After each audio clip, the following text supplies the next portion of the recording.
Hallelujah, hallelujah, hallelujah.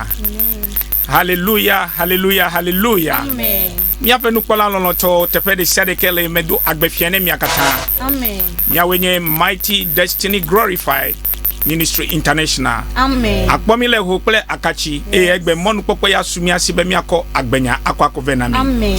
Ele nkonye sele Touch Radio alo le nyipole Touch TV.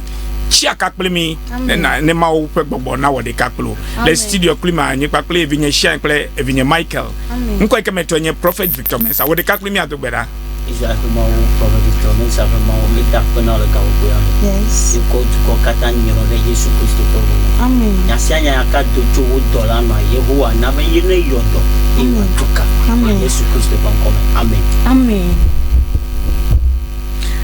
Novi akpena maude wagbeta. Amen.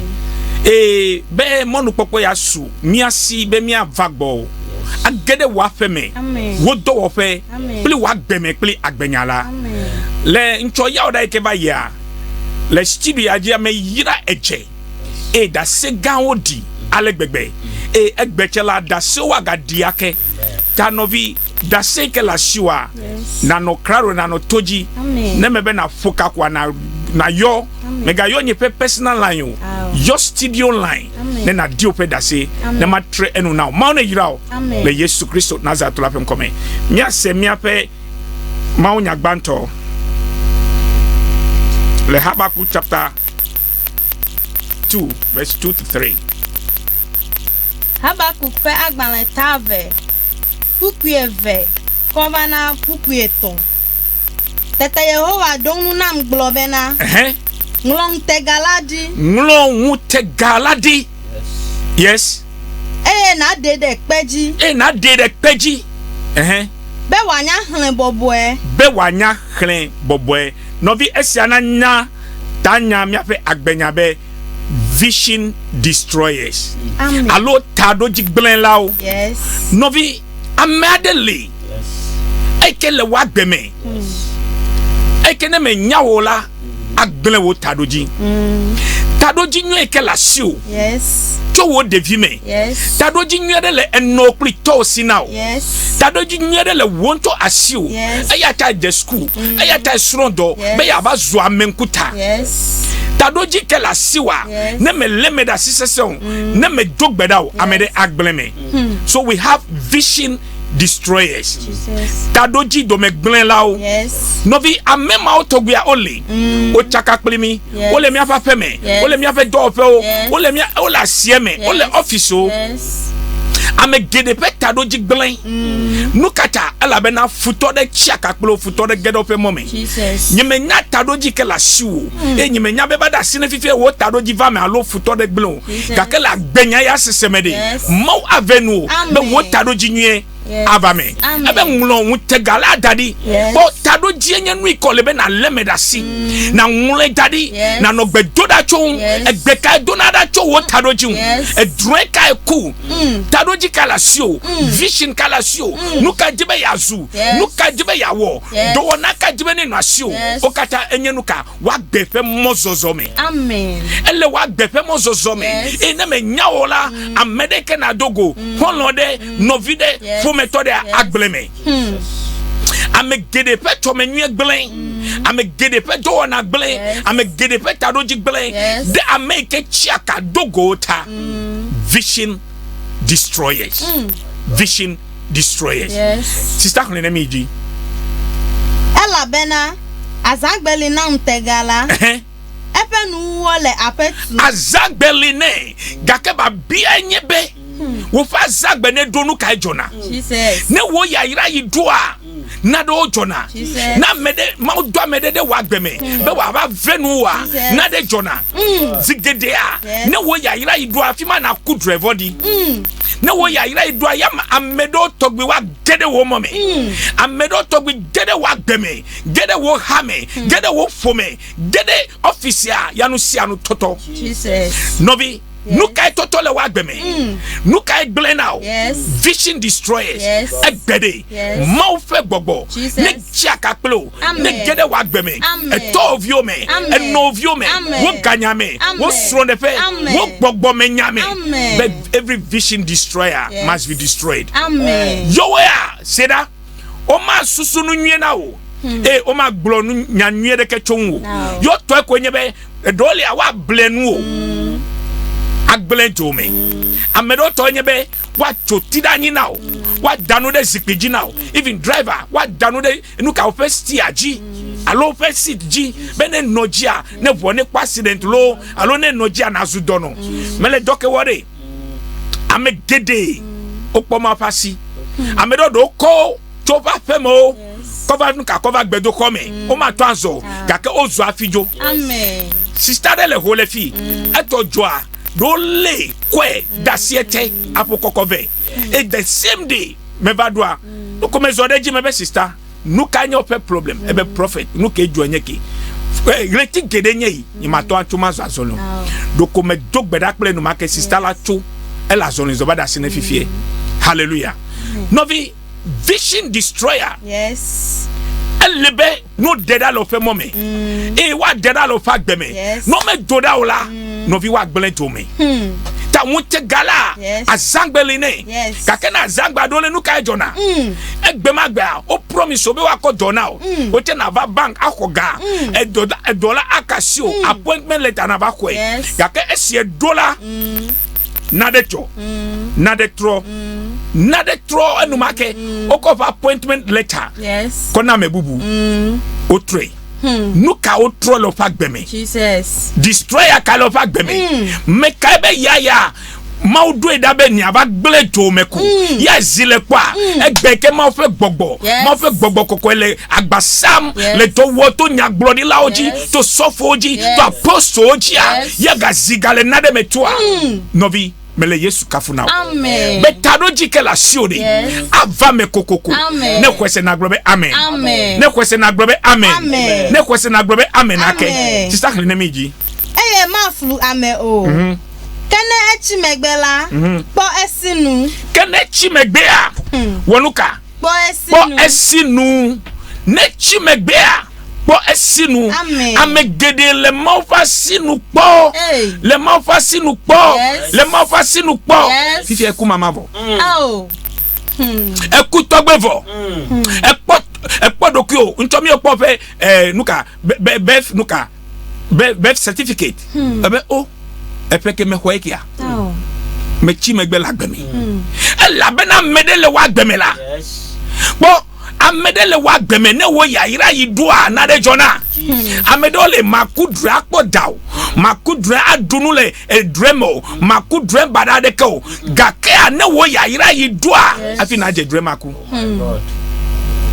gbogbo menya gbona omele sister brother say togbe senyake efiase officer ma say assembly member say asichala do strovi schoolvi sagbanyaya tado jide la siu tado jimalebe wa vame egbe ami komi ave mo popo dada moji amedo yonam gbel fonji agbobe prophet me se onkota gede nyagbeme na wokenam na dogbedanam na tro nyagbe ya me ma bia me be le fonji a fonji e dire ma wokelia menya wona sigbo be ble gbogbo wa ble okoga keve ma wokena awo elebe na tiami eyome elebe na nyabede ma ukona de ne enuike ma kona ya yento anawavame amen do dasi gande po wonto wodede pli wodeka fenkume do wagbe na tro amen wonto ya tre kono ma to tre na o e to pli no kra chede o jiola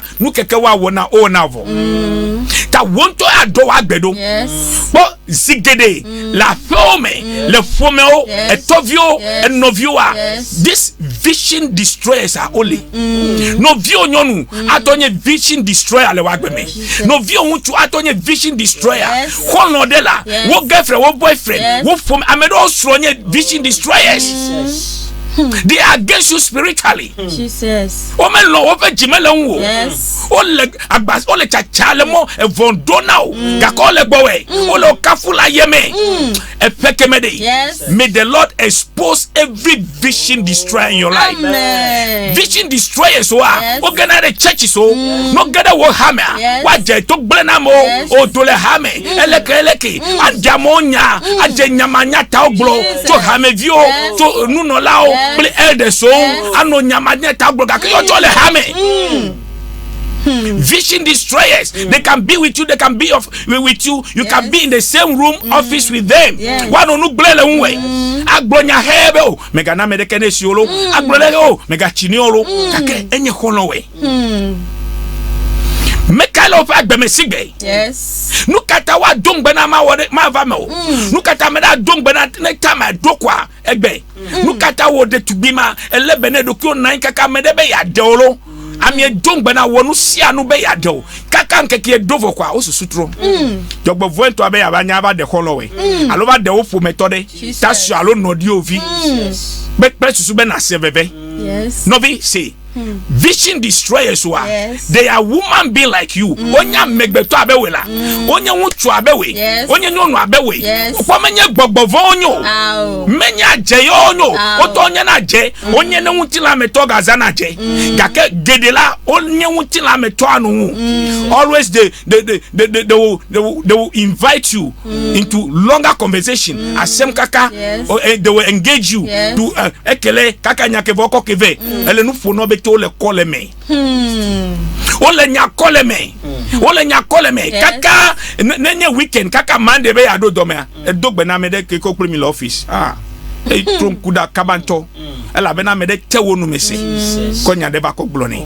Bon, novi le wa feme egbe nkekekede me glonyadi me glonyadi every vision destroyer la fema me me be the vision destroyer le fomia e tovio me e novio ma me sidodio o be fiado fe ono gba o be do na na zuto froko waga zuake le Yesu Kristo Nazareth aven come amesia me ke ba cement wonu nyale wo chomele wo sondele wo de sigelia me kwelesina na le togomeneto yo wenye vision destroyer so e to me glela o kwelasio ba ko ne togometo o kwelasio ba ko ne mami wata kwelasio ba de amedi bome o kwelasio ba de eko alo atito me o kwelasio ba jira ne huno de afakala de be wa gleto me ya ne efo penele efu ka penele no vi egbea mi ko amofe nyakozu mi apenya fenya ko zumia be tadoji no tadoji de la siwe you have a vision leke wa wo tadoji avame won talk wo de ba wa cho e ya tanye Victor ne me la gbenya gloko ni me tole me na medeko e keke ma ko na ma e ya wo mele ta ma gbla gbenya e ke ma ko nam bo ne me be ma do to amo ma correct amo le fia it is my time. Hallelujah. Amen. Hallelujah. Amen. It is my time. Yes. It is my time. Yes. That vision destroyers only. Where akpogbobe ofe dodo fondio tadoji fondiwa ma va me le pagbemo. Amen. Nazabula only. Yes. Evondora only. Yes. Yo to kwenye be no power. O maglonya nwie de ketongo. They are vision destroyers. Sister Hanemi. Kana chimegbela. Po esinu. Ela bena eleva vage kokoko. Kene chimegbea. Yes. Po esinu. Ele sinu kwa kakade. Awo. Doma mi atokpli mi ano o pova sinu kaka fi no legbe. Dedejo. Ela bena amekelo wa. It's just closer to you. Bon, hemele doke wode. Me vone mau. Gagugo vone mau. Amedo ne khlono wa. O me sena nu kro menya o. Nukata o fi bede do kwele nyagbro na yoku. E nuno la be nyagbro de la be nyagede ma gbro na la be bume. Ela be na ma o me sia mi na be ma va mafome o. Ma ba ko jire ko ve o. Kaka mekelo wa. Ne le wa fe mama to funu na la be bume. Abe bume ne sia na senye. Yes. Ne me sewa wonto wonyai. Hallelujah. Amen. That vision destroyers so they have to be destroyed. Elle file todoma amede ko fe do na amede lo fe do na da si wo do na la amede si amede to asi akọ eyi alo afi wa de suro la eyi alo afi wa wodo eyi alo afi ebe ya zoma ya brochia eyi alo afi wa wo modo ana amede be o ekpodo lo be meka ebe ekpodo meka china sigbe edok mi okpo ya nkeke to fe nyakwe sigba mi achina we kaka be ya nyala egbele do now kaka be ya nyawo nyawo le do me novi the spirit of unemployment the spirit of disgrace, Jesus. I cast it away. Amen. In the name of Jesus. Amen. The spirit of setback, the spirit of confusion, vision killers, vision destroyers, may they be destroyed in your life in the name of Jesus. Say that how many years I got the school? How many years I got strong door? How many years I got namedebo? How many years I got pefu? Abe wasika gakemi. Yang keke de kape. Consider the car. Alogleti the car. Yamedegbeleme. And you are happy. Egbemi le nugbele jide. Ame vodio. Afek bala omi lo jide. Apoba medele nugbele wo. Gake ame bubu gale jide. Benuka wa gbelenu. You also have vision. Yes. Bon. We kele nu blen la me edi fwa me la me toto de o che tado ji la sue leke wa wo to wa va me ele be to ne va me ga ke da sile ton me le to gbopolo la me de mo khena me de be to me ga va me o. May the Lord have mercy. Amen. Ma on ponu bla na nyi pakulu. Amen. Be de wa vemia nu be leke ke amedo o mi o la me gbe to fa gbe control amena gbo o esoro ko de anopora. Oh, me ne relate to. Wonto akwe. Kaka relate to do achupe gbe oh, me chinemi de. Me chinemi be oh, me chinemi. Enya no ike wole. Yes. So what adoji kwenye be na bla me da. Amede ne bla sideta. Amede ne favia. What adoji ne be na no adachi kola megbe to fe nkujia. Is that your vision? Jesus. Awo. Vision destroyers. Yes. Ole. Mebe ole asiemela. Yes. Ole wa febe kompa hase ole. Ole fomie. Yes. Atonye novio unchu novio nyonu. Atonye fayobi togbe yobi. Ole fomie. Ami enye nyonu lo. Enye unchu. Ele pole. Gakesi. Nukeke eleme. Spirit ke leme. Yes. Menyao. Afonu na nye. Yes. Atenu omese. Neno jode jovo krachela eya gavagba aba na kofa na o mebede say tadoji de siade yes ai kema ko na o de yes never me amen le Yesu Kristo Nazareth la ko amen amen sister na mi afa manya vele anemi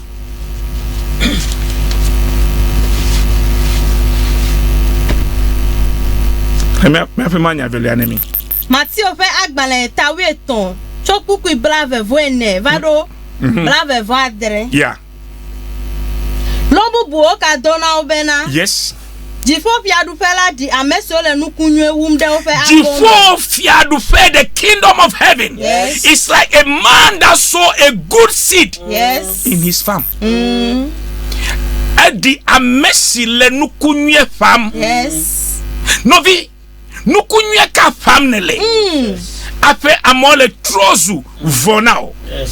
nukunwe ka farm nele afe amole trozu gbegbele now yes nukunwe ka farm nele yes afe amole trozu fivo de now yes amedeke ma dogbera bede ipa gbeme negblon never say sefilo amedeke ma ton chinu do ayi toji aglobe ma chinu do ma fofide do kwenyo alo ma chinu do ma gblenya agbedomo kakenu ka ejona wonu chichi dori eva me tado ji ke la siwa elebe wa vamela me kako wa gbe koda medeke simo sister brother me jema odo wa me tonu me gale nu me to de weta Meka ko wa gbe wo mokoko da amedeke simo. Fi adu fela e di amesi le nukunye fa. Da do jinye la sio. Apply for loan. Ya ko chasi. Masrondolo. Ne ma be masrondo e feto masrondo vo. Ne ma srondo vo feto kaka penelia ma jagbado shop. Ne ma zu madam. Ne ma zu master. Ne ma no do kwenye si. Ma wo koski. Ne ma dola. Ne ma ko doke ma wa. E apply. E la gbagba jele nu wo yenye wo ta do jinye. Kake ba bia nyebe le kekele wo elemeva. Nukunye fa lele wa gleme. Be ya ngega kedele ngea. Tado jinye la sio elemeva. Mekale wa gbeme. Mekabe imano. Mekabe eye anu afi. Awo. Bo mighty destiny glorify. Eyata neseda seda anyabe daseki. Neseda se anyabe daseki. Amedo le ko ko sister le holefi. Elle ko tout ko ti akpoji for 15 years. 15 years for the kadeka we are ton e ko ti akpoji. Pasede si me o ti akakplim le mighty destiny. Ya me poseda ensi that day me ko anointi we me na anointi de zakaka ko ya me kone. O ko anointi do afa me ebu. Wow. Anointing nebu. Jesus. Ba edi kaka ya be awo. Ne futo na obure. Nyento nyasi akabubu. Ya ya nto pasiba kabubu. Yo kweko yo baza. Egba ho eleme. Amen. After 15 years le wole fi. Amen. After 15 years. Mekale wa gbeme. Mekabe manyo. Mekabe imano. Yes. Amede fofu. Jivide kagba. Efu atonga gble. Adelia Galegbegble Apova mighty destiny. Esho Vade Loko 9 could that 3 months. Yes. E antokra said that sebe papa we do method na de le jojo. Me po letie to fe fude legbegble. Tamiene dova ebe de le nya se ko le nyepo. Inya be me le nya de blogger ke de le nyepo. Ka amekeke pole ko be abe no vi no kele jojo ya gro prophet lady.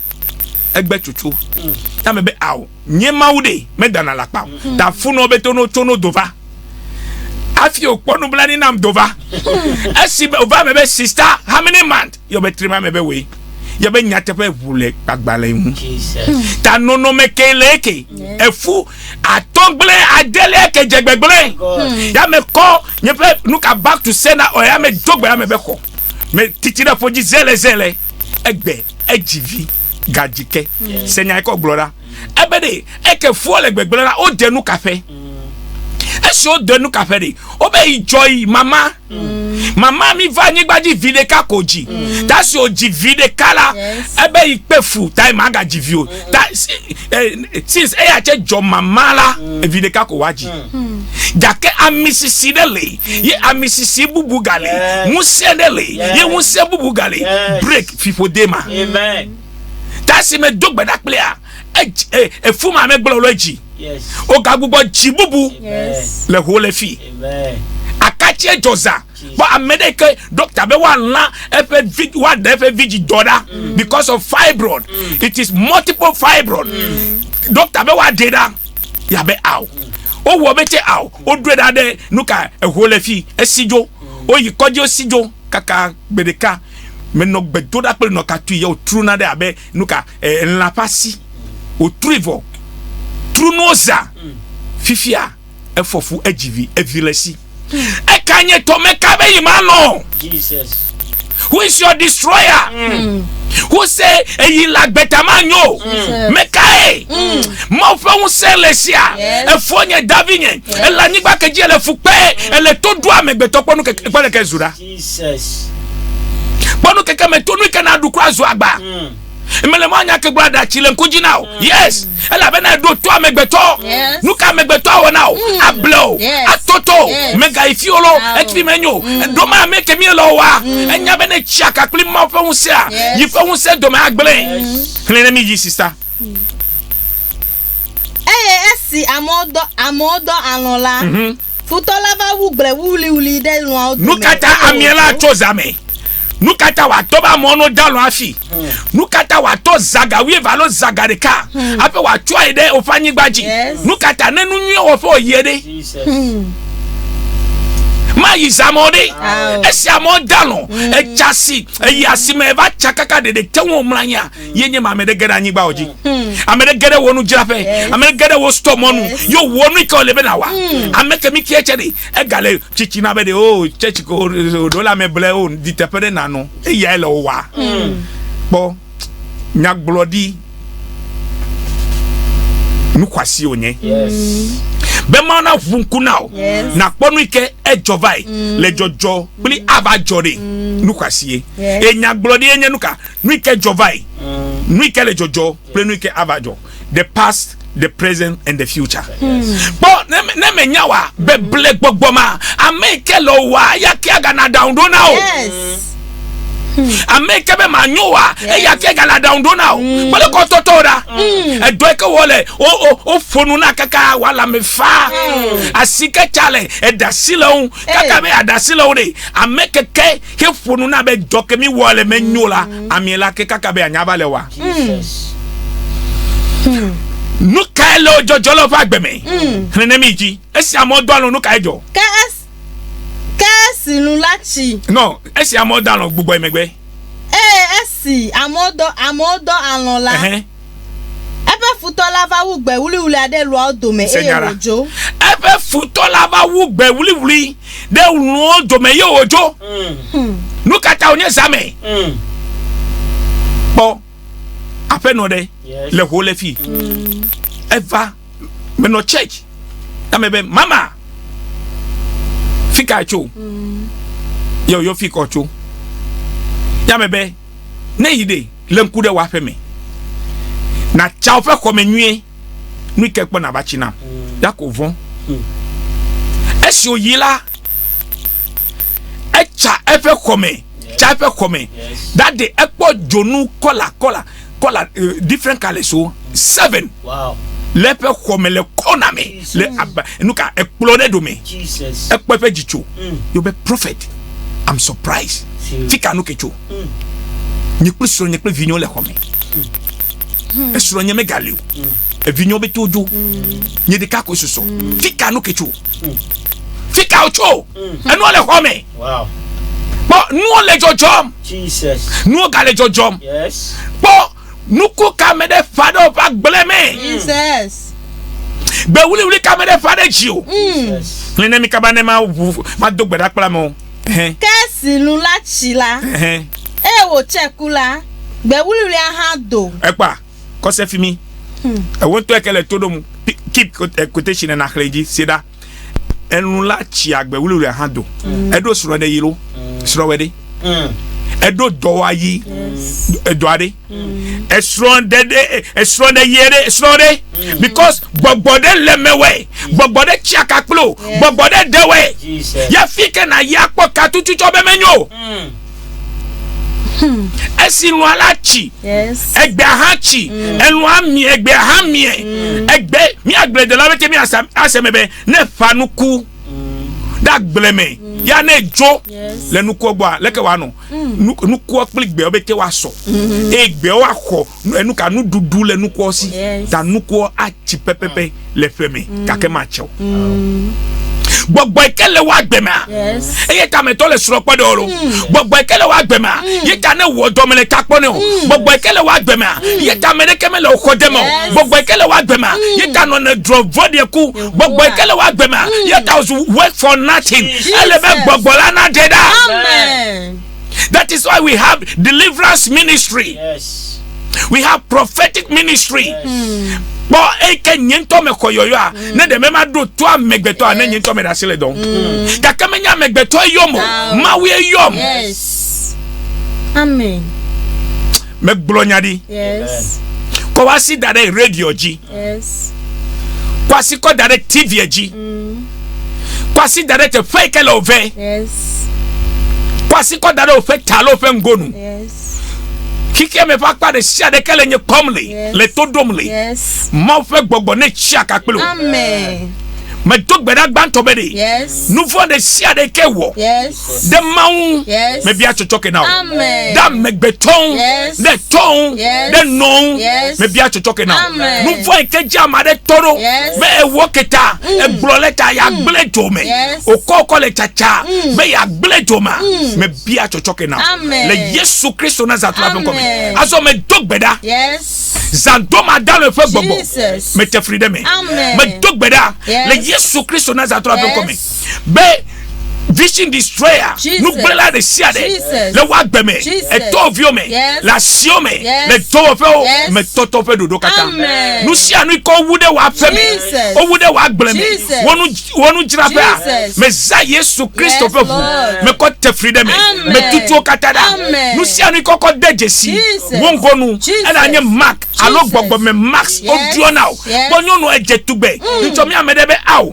Amedebe me jetugbe abe sistaki amedebe me bia me nyu abe sistaki amedebe outafra che shape la sinya abe sistaki gake ameke mi posoro de wo chien wo babia wo nyonyo wo shape de Yes.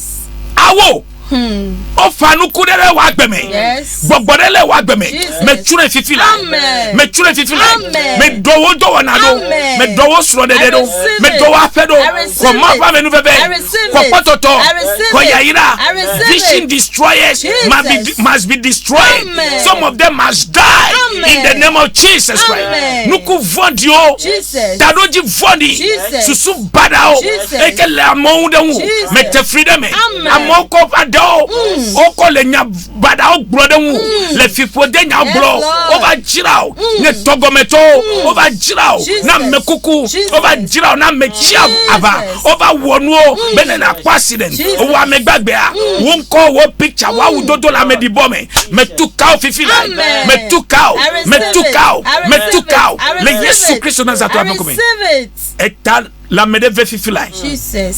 wongo nu e wa be wongo be nu be akafanyi me dogbera ko doyoyo Amen. ko doyoyo I receive ko it. katutu I receive ko doyoyo it. I receive ko it. katutu I receive ko it. doyoyo I ko receive katutu it. te Amen. fe de sia de kele ove Jesus.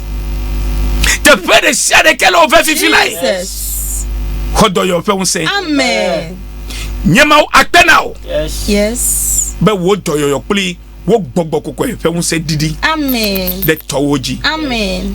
dream bada nucho Amen. I receive it. bododo le dream nucho Amen. nududu le dream nucho Amen. obeto pedanwa yo wenye vision distress ope dodo vodio me jirao Amen. jirao afeko Amen. jirao do wona Amen. le mau fofola Amen.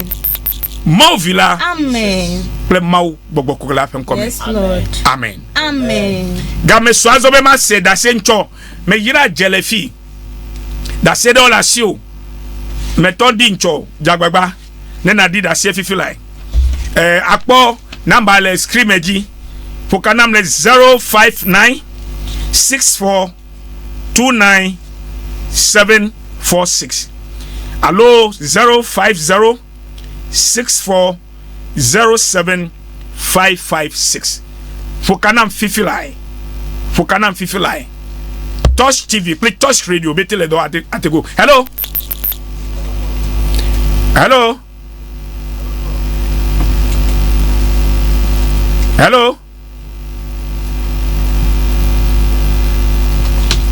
Fokana Fifly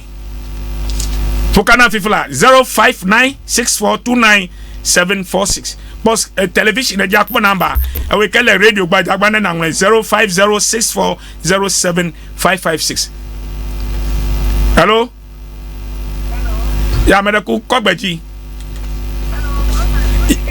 good evening medeku mi fa hello ele kponye le TV ji alo ele todom le radio ji ele kponye le TV ji le medeku nkode Abigail. Okay, sister Abigail, I will make one me then try. Oh, wa feko. Akpene manya nyaka la sio na mi.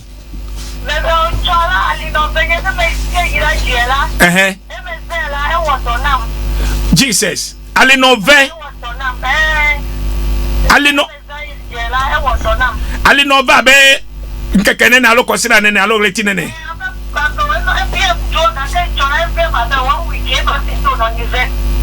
ta no ve me yira je be na kode no me dogbada de jiko evo akpene ma de wa agbeta amisis okay amisisi keka eke back to say na eka wa femede okuri sro okuri vio kokobanami me dogbada be ajoda gbogbo Yes.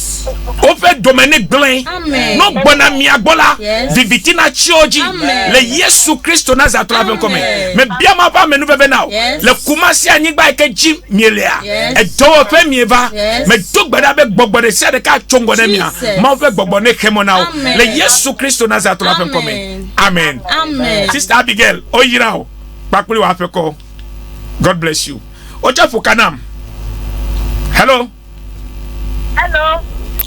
Merakuno Vika. Hello, Merakuno Vika. Good evening. Hello. Sister Comfort. Fika le yochwe. Fika. Zuta.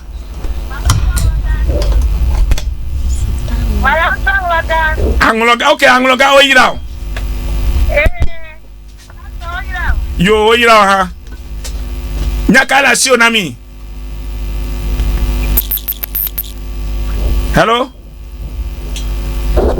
My birthday. Let them want to back to $10. Amara ko nyena ba, ne ona yo nyena ba ne mafia leke na wasike. E wasi akesia. Eno na yo nyepe number na me kpale fine na yom maune yirao buboyo fokanam 0596429746 okay amobe me no yo kabakaba 0596429746 hello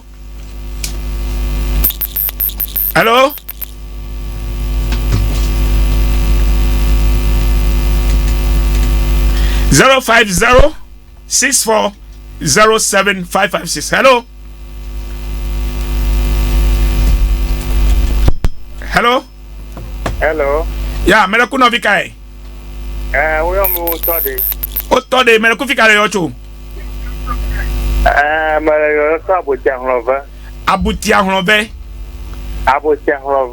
Abutianglove. Okay, let me apply TV Diallo radio. Okay.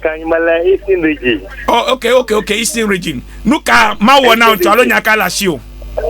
Mawe ala no work the yakanyata agbo niye mawo na mile isemo. Okay. Ta monom ye kwara gbesagu monom yimie yo.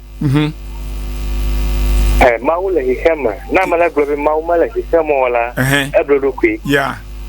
Ta malami akamanam ya ready no nya ogbom no na mi the whole Ghana ta maula ye kama yeah bana amala gbe maula ye kama la anye manyanya kama gona mio bibla kwa be asoto alon la ota frache en la ya ko agbe maumeliu hey Psalm 14 yeah ta nyemanya nu kama glofi fulayo okay ta ne mala ba garom of gama zo ko abo wa bana de kunyele amo gobe nu kala kurenu akama wo foto yo wana wula eji jamalele akofo adi da fa jene na akama ya da fa je so mo egbe ka dibe ma do da plo wa fe ko we dogbe keke akwa aka gingogbo wo keji mala fiai ko di si da do fe taji me dogbe da bia ma fa me nu be now be vode sia de ke wa do de wa ma jeji o ma fe gbogbo ni like o be ma fe tado ji ne family wa gbe me le Yesu Christo Nazareth la pen come amen God bless you fokana am feel like po scream eji allo ele todom le radio se number hello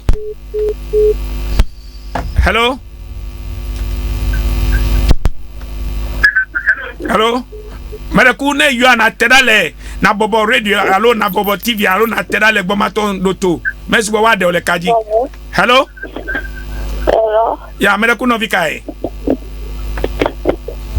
Hello. ya ele kaji nko de plifika na le twe Yo kwa na yo kunya pala mako koma. nuka lowo Yo tu bato. nuka lowo Yo kwa yo mo eneve. kodu si daro pe yo me na o pe yo nu tafrache na ko emi ale fune me dogbeda bia to yo pe un se now dolele de sia de kele tefe ma ne koda le Yesu Kristo na za to apen ko me connect to pli ma fe gbogbo nu bulela de sia de pe dodo ne troda lo fa gbe me le Yesu Kristo pen ko me amen sister do elena ejia oh okay sister do jagba na ponye pe number na ona yom na me pale fi na yom afia na de na wosia ne dolele ma kokko ile koji be wa donawo mauta adoleme hello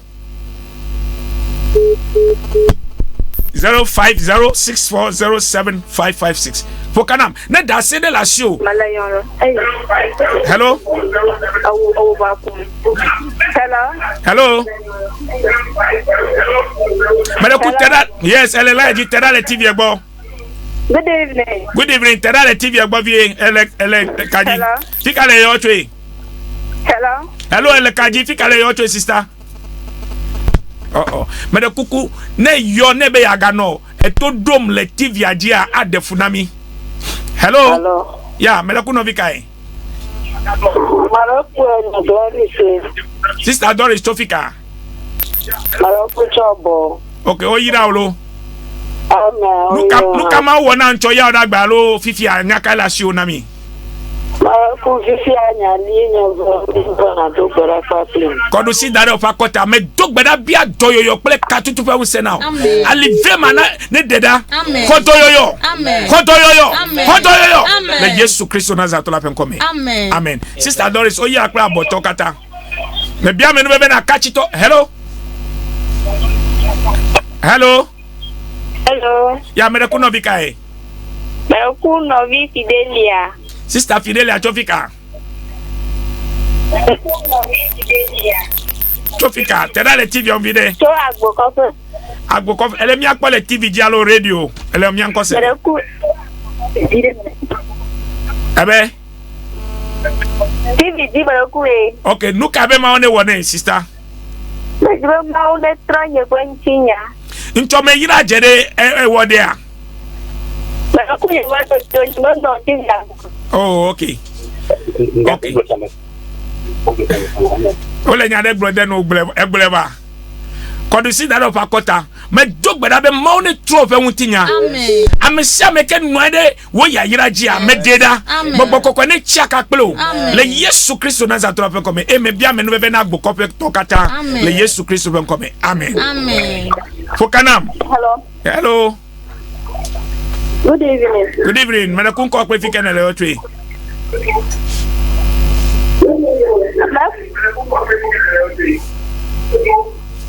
hello tera le TV on ne yo edie mi 7 kona tera le TV on hello yes Hello. yeah mede ku tera le TV on ne yo ne me tera le TV agbo ele fude ne mi wa de ole kaji ne je mi 7 kokwa ne yo kona tera le TV on hello yeah mede ku no bikai hello ele kaji fonu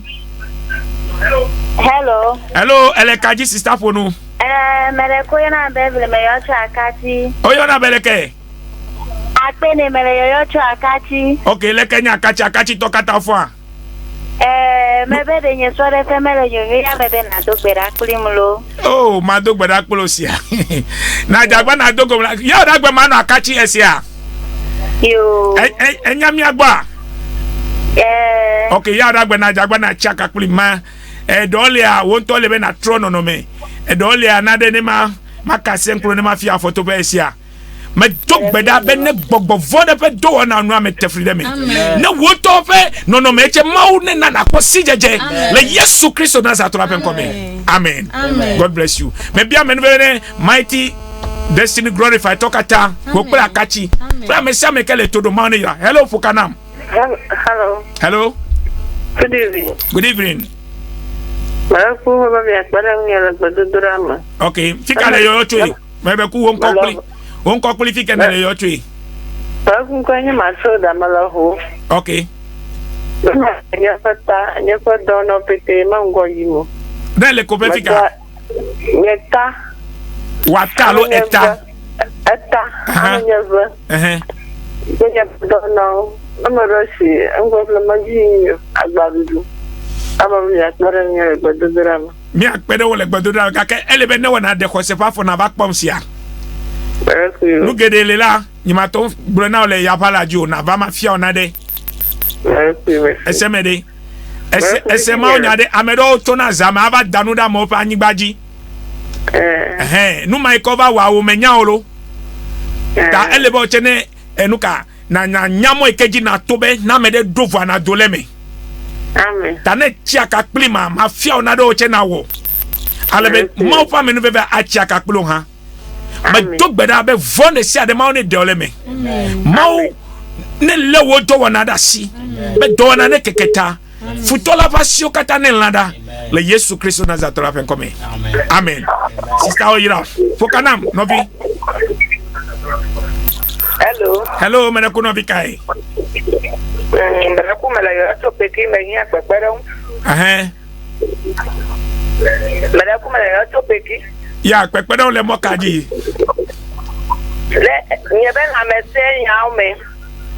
Okay. La messe me bien la messe. Okay. Mena ku kodusi daro peta namsia. Yo. Me tuk beda bia la messe now. Amen. Toyoyo katutu fa wuse. Me bia pototo now. Le Yesu Kristo Nazareth la pen come. Amen. Amen. Amen. Oyira o sister. Me duk bene peki to bete. God bless you. Hello? Hello. Yeah. Hello. Yeah, me kuno bikai. Nkonye sister mebe mala yo chama jofe. Okay, sister mebe chwa me jofe. Ele mi akpo le TV di alo to le todo mi le radio ji. Mala TV mele mi akpo le TV di live. Oyira o. Live program. Okay, nyakala show. Bara kukuma mi akpo le TV di. Okay, nyakala show fifilai. Lonye memele koko me jain sore kokulu ko twan kula bate. O kaka shira ke me gale bebe sele kola me tamadibe mi adugbara le tan. Me de kuku kom mi akole phone. Na ko wodu si ko da de kloji. Me dogbeda be ma fe gbogbo ne chiaka kplo. Tete kele kura me ane mie. E klo ya fo ne gbagbe ne do se ne do gle ane gbogbo do tepe. Hoto yoyo le Yesu Kristo Nazareth la pen come. Amen. Amen. Nobi ma di jonemi je church gome. Mele mokpo be na nava. Amen. Ne ma pede unwe. Amen. Face to face. Hello. Good evening. Good evening. No yira lo. Oh, yeah, madam. Ya, mele ku unko kwalifika na yo tui. Mele ku ele yo to fika. Drop. Okay. Yeah. Open ko. Mele ku ko gbe divie nu ka be ma one wona yi. Opekta. Aw. Bakle etanyo lo problem na. Kodu si daro pe ngonu. Me dogbeda bia toyoyo now. Amen. Ta dream ane koda. Amen. Le Yesu Kristo Nazareth la pen come. Amen. Mi donku nuka abofra boni ne ma donku ji. Ekemi no before the crusade to 31st. Sister Vikeleva ebe eke. Hello. Hello. Yes. Good evening. Good evening. Me kun ko qualification na yo tui. Bara kuma yon Achiavi. Achiavi. Oyira olo. Nkore. Nkonya wisdom. Okay. Nuka be ma ne wona yi. Bara kukonya wisdom. Yeah, brother wisdom oyira nuka be ma ne wona yi. Oh, malagaso di ko nana ko lon ko jirani ko. Nya bololu. Beka gbe. Ano ba jiyoga kaya va yena ko na bo mamadom namo. Oh. Wenye nku afu dam na ka na do bratanya. Ko record si dare wota me dogbara bia gbogbo kokofẹ hun sen be wa chia kakplo fifi lai be fuike doli ne gbogbo do fifi lai ko doyoyo wala me sese be be sese okata ne dora le wish of agbeme prepare la me le Yesu pen kobe amen sister bi ke be nya be tadu sese le hu ale be tadu ya vana le gbegbebe de hello ya fian oyira lo mera kun no vikai bali me mera kun ko de brother yao oyira ele todo touch radio lo touch TV ele mi akpole mera kun mi akpole TV.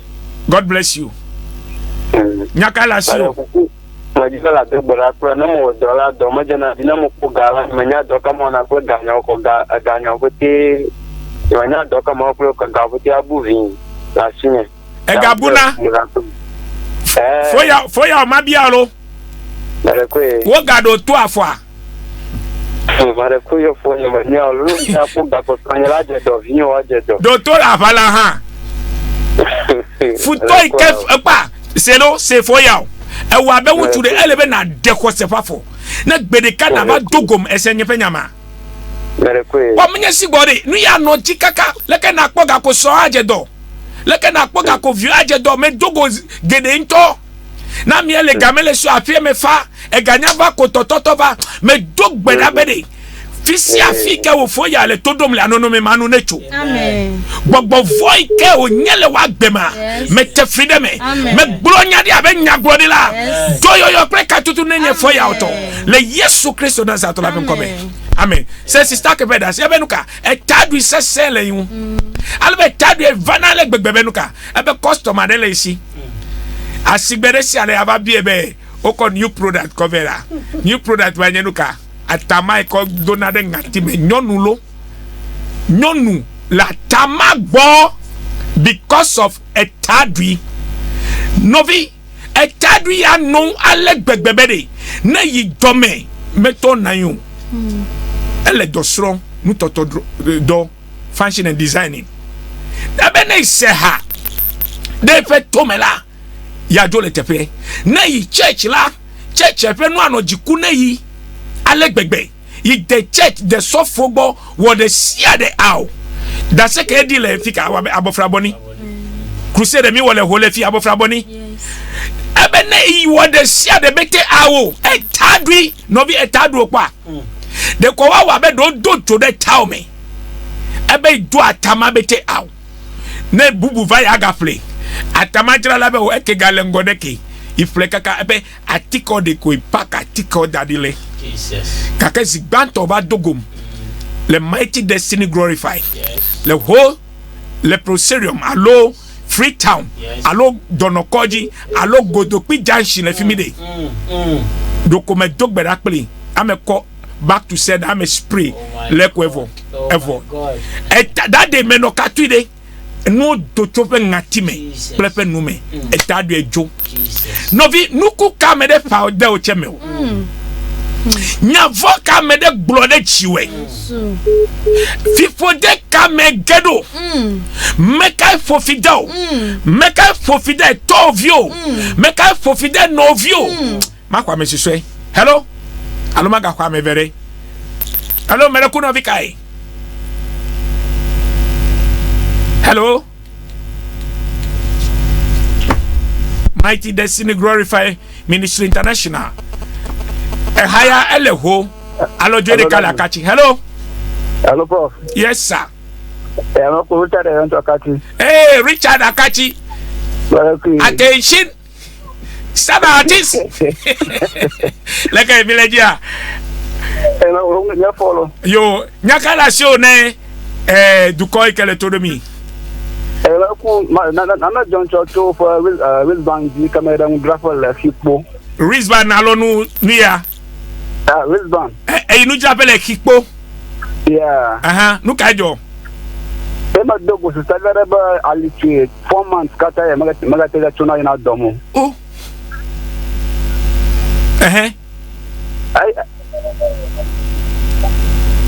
ya ele kaji fonu ya ma ko na ma ko na ko da ci mana wa do baraba to ma fa ma san na fa bana je na afi una kane akpo do yo na ira adom kai kama ye bale kin ha bana ba ai ma jo da ma fa un kai ko ai ze bana ko alia akar ma ko to ira do ma ya ta ko alia akar me jo do me eba alia le dari how many months 4 months 4 months wristband Jesus brother oyira amen da if you be ko to wa ko na roga ekwelesia ba kweche ekweche me ba na tero nyema na o de kasia God bless you be eko wristband ko de luvo amen akpe ma na yira God bless you seda novice sefi ekponto me yira je a me gbonya de le fi me yira je sedasio e me jo le fi call ko me ba ko amedebe ne be ya do asianya de sieveve alebe inoveve safi me yira je the next day the third day do ko do asianyi idu asianyi eke imenya pora ya mele ba biabede ejeke won to kolo fa fe me jenu me ye me yira now ya ma fe gbogbo dezo to jisigbe Yes. ke wristband chain back to center oil I can no gbonye me chinu do gblonya deji ne wasikele ke wajo se brother ke yo fifia ebe maule na me de be maume liola na me de be maume liola edalapa ta maule novice da maunyale mau fe unsele mau fe gbogbole na me dogo de kekpode chi aka kpelin bedeka na mau fe gbogbo ne gedo fagbeme na maje chima vision killers dream destroyers o kata no deda but me do gbeda wa me olo mi do gbeda be mau fe tadoji ne ba me lo fagbeme le Yesu Christ Nazareth afem come se dodo ikele mi asi Mighty Destiny Glorified International seda le brother gboa yenye consultation and counseling le ho me pona me o deka ele ge yoma ne va aklasi azam max afi agade jinye ma tede onyo social distance le dowa nye promia funu me afi afotope e anye brother gbe le ho chondi ga direct lafa kona gave alebe kudagbo onye mi ape Destiny Hour ape megale church wow ta senye megale church wa neva kudagba na de kemele ju abe won to tenya mi ape duplola de sebe amede ke mega wo church ta mi ache mi le wo deji e anye kudagbo alebe kudagbe le fi mi ega no akachi fiaime Holy Ghost encounter alebe ya odagbe a enye na consultation and counseling la akachi alebe consider gbe alebe fidagbe chenye nuka Destiny Hour la kachi senye de fidagbe onye na Destiny Hour la kachi alebe consider gbe wa onye na prophetic service maufe gbogbo kokko ne chiaka kpelo jagbagba ne gbedeka alo yombe leke mawo prophet nyasi aka back to sender oila no touch TV po ne na no mi ape program po na zoreji e menyabe gbedeka mawo awe na oche akpo ma fa menu bebe le Yesu Christ Nazareth la pen come no vi te fere sia de kenelia gbogbo kokko ne chiaka kplo na akpo ma fa menu bebe kwasi dare radio ji me bia menu bebe now me bia katutu now me bia gbogbo kokko fe won now gbogbo kokko ne deso lo fa gbeme le Yesu Christ Nazareth la pen come ne be ya fokana ma number wenye 055 4088 017 055 4088 017. Donc du studio na ya e yo fifi enega yo ya ma asemi ako personal number nye allo 027 38 11 945 027 38 11 945 allo nebe ya yo le voda 020 199 1008 020 199 1008 maone yira amono ba bia be fika makpo back to say menye nuike onye ole jajira la sio me krite pedeko akpe le ho alo akachi jako tane hia yo mega yo, na ba ke me yo aya na yo mega na medeke ne blewo mega na medeke ne fluo number e kele scream eji ne le mi ape ma onya sia eya na yo na mebubu fe number ba gede ma mega do tio maune yira wa yira wa feko maune yira touch tv touch radio maune yira ehoduko Ghana duko mi ape president minister bete maune yira Volta region wa keke wodo wona deji le Yesu Christo Nazareth trapen come ne ma vemi anwa ya odagbe aga po mi alebeto next week brand agbe ya ko mi ape live program abaji emene kona sigbe le Yesu Christo pen come amen.